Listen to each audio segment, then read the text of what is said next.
आणि अतिशय निर्दयीपणे जनावरासारखी मारहाण केलेली आहे।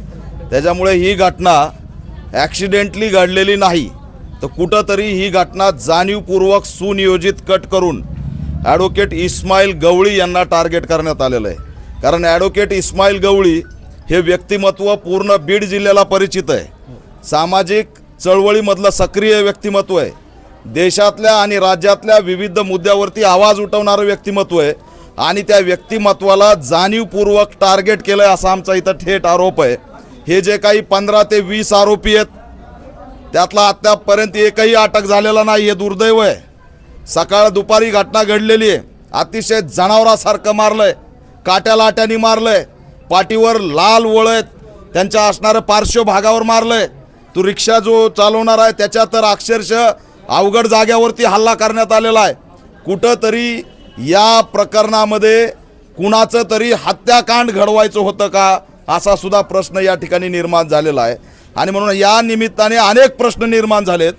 हे 150 सुरक्षा गार्ड कशासाठी होते, यांना ट्रेनिंग काय दिली जाते, ही जी काही महाराष्ट्र सुरक्षा नावाची काहीतरी एजन्सी आहे, प्रायव्हेट एजन्सी, ही गुंड उभा करते का? हे जे काही 15-20 लोक होते त्यांचं क्रिमिनल बॅकग्राऊंड काय आहे, त्यांच्यावरती किती गुन्हे होते, त्यांचं असणारं पोलीस स्टेशनमधून नोकरीला लावताना कॅरेक्टर सर्टिफिकेट घेतलेलं आहे का? कारण हे गुन्हेगारी पार्श्वभूमीसारखे लोक दिसत आहेत। यांनाही मारलंय, परवा दिवशी एका पेशंटच्या नातेवाईकालाही मारलंय आणि दर 10 दिवसाला या ठिकाणी ते मारहाण करतात, दादागिरी करतात। त्यांच्याकडे दांडे आहेत, त्यांच्याकडे बंदुकी आहेत, ते कुणाला मारतात? या ग्रामीण रुग्णालयामध्ये आतंकवादी येत नाहीत, या ग्रामीण रुग्णालयामध्ये दहशतवादी येत नाहीत, या ग्रामीण रुग्णालयामध्ये गरीब माणूस येतो। ग्रामीण रुग्णालयात येणारा माणूस हा अतिशय कामगार असतो, त्याच्याकडे पैसे नसतात, तो प्रायव्हेट हॉस्पिटलला जाऊ शकत नाही। तो माणूस या ग्रामीण रुग्णालयाचा आधार घेतो आणि इथं आल्यानंतर जर त्यांनी डॉक्टरला विचारलं की माझ्या नातेवाईकाला इलाज चांगला केलाय का, तर हे विचारलं म्हणून जर मारहाण होत असेल, इथं रिक्षा असतील, हॉटेल्स असतील, त्यांना जर दादागिरी करत असतील, तर नेमकं या राज्यात चाललंय काय? एकीकडे आत्ताच अधिवेशन संपलंय आणि दुसरीकडे या घटना घडतायत। आणि म्हणून आमची ठाम मागणी आहे की या सगळ्या आरोपींना तात्काळ अटक झाली पाहिजे आणि त्यांच्यावरती 307 अंतर्गत मोका अंतर्गत कारवाई झाली पाहिजे। मी जाहीर करतोय, हा हल्ला नॅचरली घडलेला नाही, तर ॲडव्होकेट इस्माईल गवळीवरती मॉब लिंचिंगचा हल्ला झालेला आहे। सुनियोजित वर्दीमध्ये यांच्या मॉब लिंचिंग करण्यात आलेली आहे आणि त्याच्यामुळे आमचे ॲडव्होकेट इस्माईल गवळी हे थोडक्यात बचावलेले आहेत। मी त्यांची भेट घेतलेली, अतिशय मोठ्या प्रमाणात ते गंभीर आहेत। ते पवार लमानी समाजाचे दिलीप पवार, मानवता दाखवली। घडलेली घटना फक्त मोबाईलमध्ये कैद करायला गेला तर त्याला सुद्धा जनावरासारखं मारलंय, मारून त्याचा मोबाईल हिसकावला, 4 जणांचे मोबाईल हिसकावले आणि मोबाईल घेऊन जाऊन त्या मोबाईलमध्ये रेकॉर्ड केलेले व्हिडिओ गॅलरीमधून पण डिलीट केले आणि रिसायकल बिनमधून सुद्धा डिलीट केले। म्हणजे एवढी माज आणि मस्ती यांना आली, यांना अथॉरिटी दिली कुणी? इथली पोलीस यंत्रणा करती काय? यांनी असणारं जर एखादा पेशंट किंवा त्याचा नातेवाईक काही करत असेल तर त्याला बंदुकी आणि काट्या दाखवायची गरज काय? त्याला फक्त कंट्रोलमध्ये आणा, पोलिसांना बोलवा आणि पोलिस त्याच्याशी काय करायचे ते कायदेशीर करतील। कायदा हातात घेण्याची अथॉरिटी यांना कुणी दिली? म्हणून राज्यभर महाराष्ट्र सुरक्षाचं जे काही असणारं कॉन्ट्रॅक्ट आहे ते तात्काळ सरकारने रद्द केलं पाहिजे, ही सुद्धा आम्ही मागणी आहे। आणि शांत बसणार नाहीत। जर काही तासामध्ये अंबाजोगाई PI यांना मी सांगतोय, कोणत्याही राजकीय दबावाखाली यायचं नाही। या ठिकाणी जामर लावलंय, काय गरज आहे जामर लावायची? एखाद्या पेशंटला काही झालं आतमध्ये तर त्यांनी फोन कसा लावायचा नातेवाईकाला? अर्जंटमध्ये पोलिसांना फोन कसा लावायचा?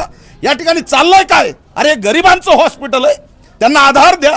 हे सेवक जे 150 जे काही सुरक्षा रक्षक आहेत त्यांनी सेवकाच्या भूमिकेत या ठिकाणी गुन्हेगाराच्या भूमिकेत कसं काय? यांचे आडनाव बघितलेत मी आणि मला माहित आहे कोणत्या राजकीय नेत्याचा दबाव येणार आहे। जर दबावाखाली पोलिसांनी काम केलं तर घाट पॅन्थरशी ॲडव्होकेट इस्माईल गवळीला न्याय दिल्याशिवाय आम्ही शांत बसणार नाहीत, हा इशारा सुद्धा देतोय। आणि इथं फिरणाऱ्या पेशंटला जर दादागिरी केली तर त्याचे वाईट परिणाम होतील असा सुद्धा इशारा देतोय। तात्काळ SP या आमच्या पीडिताची भेट घ्यावी, इथला आढावा घ्यावा आणि येणाऱ्या काही तासात 307 आणि मोका अंतर्गत सगळ्या आरोपीला अटक करावी, अन्यथा अंबाजोगाईमध्ये भूतो न भविष्यती मोर्चा निघेल आणि हा पॅन्थर सुद्धा नेतृत्व करायला तिथं येईल, हा इशारा या हॉस्पिटलमधून देतोय। आता हे चळवळीतले आमचे एमआयएमचे प्रवक्ते आहेत। अहो ही घटना नॅचरल असूच शकत नाही। हे सामाजिक नेते आहेत, ते ॲडमिट झालेले ॲडव्होकेट आहेत, हे सातत्याने हॉस्पिटलमध्ये काही झालं तर मदतीला धावून येतात। म्हणून डीनच्या इशाऱ्यावरती, डीनच्या धापाटेच्या इशाऱ्यावरती हा हल्ला झालेला आहे।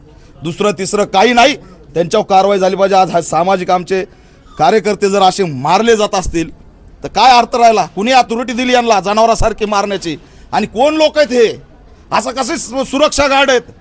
त्यांनी सेवा केली पाहिजे, गरिबांना आधार दिला पाहिजे। होय, पेशंटचा एखादा नातेवाईक दगावला तर त्याच्या भावना तीव्र होतात, म्हणून यांना इथं ठेवलेलं आहे। पण ह्यांनी कुणाला उठायचं धरसोड मारायचं? तुम्ही नियम लावायला यांना नियम लावा ना।